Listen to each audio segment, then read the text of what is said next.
அந்த இன்டர்வல் பிளாக்கில் அந்த ஒரு குழந்தை அந்த கீழே படுத்திருக்கும்.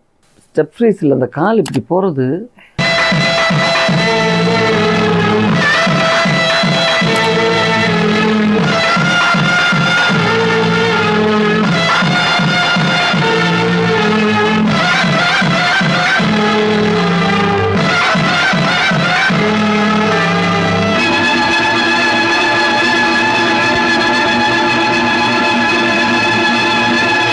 அதுக்கு பிறகு நான் எத்தனையோ ஃபங்க்ஷனுக்கும் எந்தெந்த ஊருக்கு போனாலும் இன்னும் உசுரோடு இருக்குது அந்த குழந்தை.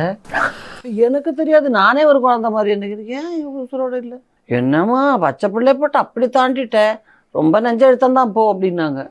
ஏன் நான் இல்லைங்க, டைரக்டர் சொன்னார். டைரக்டர் சொன்னால் முடியாதுன்னு சொல்லணும், நீங்கள் குழந்தைய போட்டா நீங்கள் தாண்டுவீங்க அப்படின்ட்டு. அது ஒரு பயங்கர நம்பிக்கையாக இருந்துச்சு. ஆனால் உண்மையிலேயே அது எல்லாத்துக்குமே ஒரு ஷாக் தான். இப்போ